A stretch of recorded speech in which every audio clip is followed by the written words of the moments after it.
Hi guys, welcome back to my channel. In today's video we are celebrating Viability with my 24-week pregnancy update.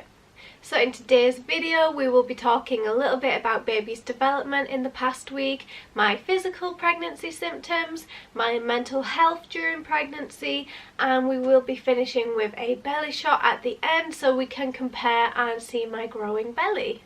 So firstly, we will talk a little bit about baby's development at 24 weeks. So apart from the obvious, which I mentioned before, it is Viability week. We have finally hit the milestone where baby is viable and now would be more likely to survive if baby was born anytime from now. Obviously the longer it is inside and cooking the better, but there is more chance of survival at this stage of development.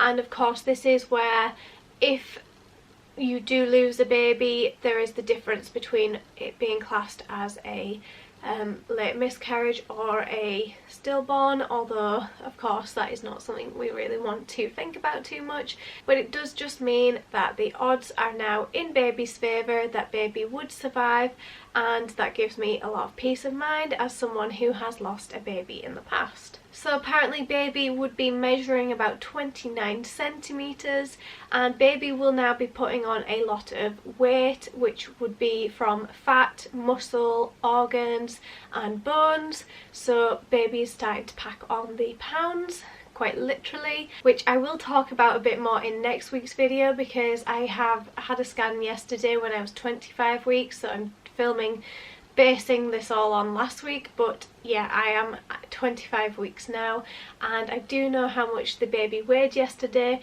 so I'm really excited to tell you guys in my next video. So their hearing is really well developed as well, so if you did repeatedly sing the same lullaby or hum the same tune, it is something that the more they start to hear it now, that it could then soothe them outside of the womb later on, which could possibly make life a little bit easier with a newborn.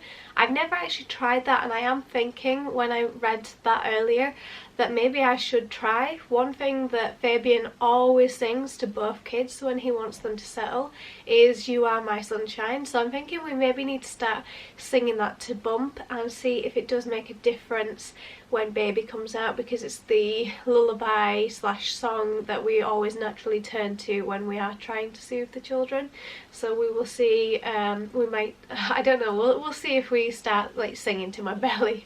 Yeah, that'll be interesting. Another exciting thing is that the face is fully formed, so it does look like a baby now, and it obviously has eyebrows, eyelashes, hair, but all of them at the minute are white. They have no pigment yet, but by the time baby is born there may be some colour, obviously, because you just never know what colour baby's hair is going to be. I've had a variety in the past, so we will see what this one looks like. But yeah, face is fully formed now. So that is pretty much it for the baby's development in this last week, and now we're going to move on and talk a little bit about my physical pregnancy symptoms.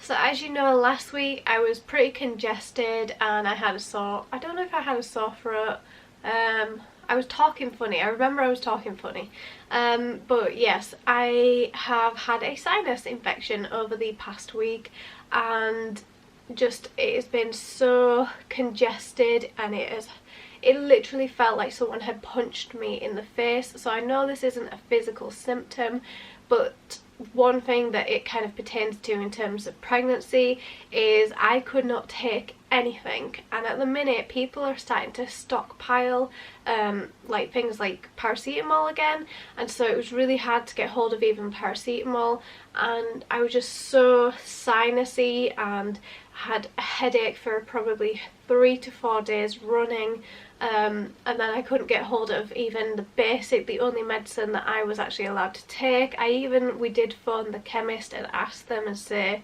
you know, is there anything else I can take, because I just lost so much sleep.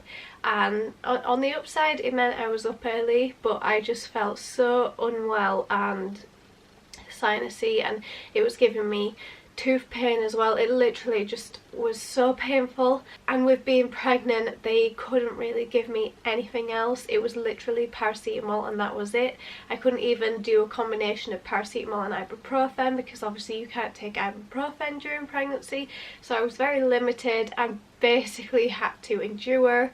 I'm still a bit congested now, but not nearly as bad, thank God, and the headache has gone away, so I do feel a lot better than I did earlier on in the week. But it did make for a very difficult week pregnancy wise and physically generally. So I did have a midwife appointment this week, and I mentioned a few weeks ago, I think, that I was concerned about swelling and my hands swelling.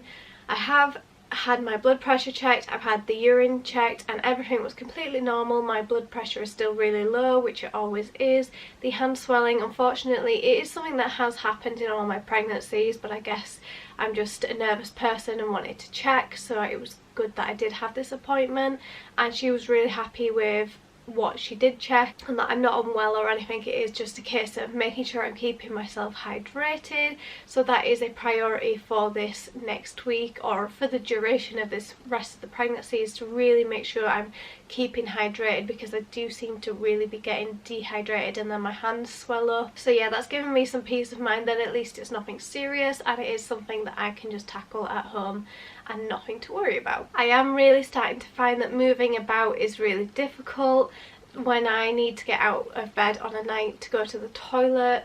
Even if Fabian isn't in the bed, just trying to kind of climb across the bed, because of the way our layout is, that I have to kind of climb across his side anyway, because I still, even when he's not in the bed, it's not like I sleep in the middle or anything, or sleep at the other side. I can't sleep at that side, so I'm still having to crawl across the bed, and it's like I'm like a turtle that's stuck on its back and stuff, and I'm just trying to like roll around. It's yeah, I'm really starting to get to that awkward stage where it's really just difficult to move about a bit, and especially things like putting my socks and shoes on can be difficult. But apart from that, it's just, yeah, it's a really big bump now, or at least it feels like it, and it is just a little bit in the way of trying to move about. And I do have a habit of still accidentally bumping into things, and it's hard to like get in and out of the car in like confined car parks and stuff.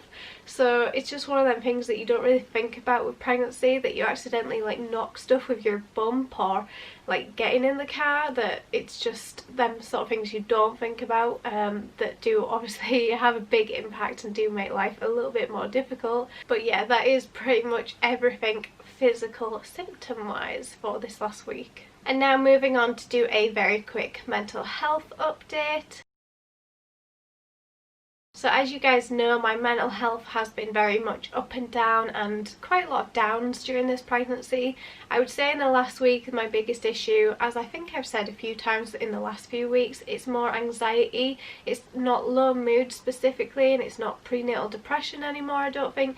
I'm just getting very anxious, and especially when I'm counting down to Christmas and I'm seeing the numbers go down, and I know that means baby's getting closer, and just there's so many things that we're trying to do with like trying to move house and trying to sort all our finances out, that COVID has so significantly impacted. It's just a lot of things that are going on externally outside of the pregnancy, but when you're trying to take them on during pregnancy, it is a whole different ball game. I have had some days where I've just been emotional pregnancy wise, and the hormones have kind of got the better of me, and I've just been very tearful all day, and I just seem to be really struggling to relax at the minute.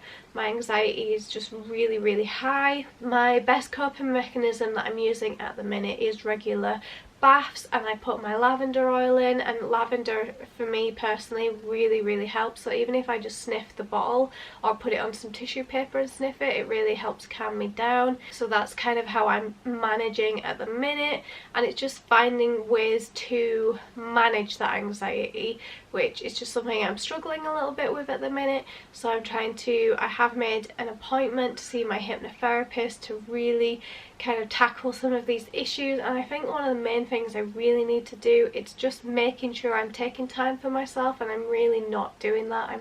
I have been taking on too much in this pregnancy, like a lot, and I think I've just put so much pressure on myself and I'm just overwhelmed and it's just getting too much. So I am really starting to try and step back and just find ways to relax, which is, like I say, is really difficult for me. So it's something that I have to work on and find the time to force myself to take the time to do things that I know boost my mood. And it's going through kind of my old notepad where I did write a list of all the things that I know help, and it's kind of going through that and working out what of those can I do. And even if I don't feel like doing them, it's the case of maybe doing them and I'll probably feel a lot better and a lot more relaxed afterwards. But that is pretty much everything for my mental health in the last week, and I want to quickly add a little segment on now because we did make a big purchase that I forgot to mention last week. I can't believe how bad the baby brain has been in this pregnancy, especially when I'm filming these videos. But we did make a big purchase, so I will tell you about it now. So if you guys have been watching my channel for a while, you'll know that I already have two other children. I have Leilani, who is 20 months, and Bo, that is 4 years old. And actually we learnt the hard way from when we had Leilani that Bo, as much as he was walking, he wasn't able to walk long distances, and there were still times when it was very tiring and hard work for him. But we kind of gave his pram and everything to Leilani, and it did make for some very stressful times. So we did realise this time we definitely wanted a double pram because Leilani cannot walk long distances. Even when we go and pick Bo up from school, which is literally a 5-minute walk, we don't ever really let her walk. I mean, apart from the fact that because she's a toddler, she likes to look at everything and stop, and it would take literally half an hour. We just still find the pram really useful for her, and she does sometimes still fall asleep in the pram. So we have decided, and we bought a double pram last week, and it was a second-hand one. I'm not sure if my mum found it on Facebook, I'm not really sure. But yeah, it is a double pram. I can't remember how much we paid for it, but it was obviously a lot cheaper than buying a brand new one, and we didn't need a brand new one. The condition is absolutely perfect, it's fine, it's barely been used, and yeah, it's just been really handy even now because our other pram, we really don't like our silver cross, and our stroller had broke, so we kind of needed generally a new pram anyway. And you can use it as a single or a double, and you can use it with a carry cot, so it will be perfect for when baby comes, that we can put baby in the carry cot end and then Lani will be able to sit in the seat. It's just handy to have that option without having to take a pram and a stroller. With us downsizing our car from a really big 4x4 to a much smaller compact family car, which was obviously an economical choice, but it does mean we have less space and can't really be putting strollers in the car for every child. We do need to think more about space, and this one folds down really nicely and does fit into the car, which is perfect for us and perfect for us with having a small-ish house, that it just doesn't take up too much space if it is inside the house as well. But moving on now, and I think it's time we had a look at my belly and compare my growing bump. Okay, so this is my belly from the front, and this is from the left hand side, and this is actually a maternity top that I got in my first pregnancy from New Look, which I love the fact that it is the elasticated and much tighter fit.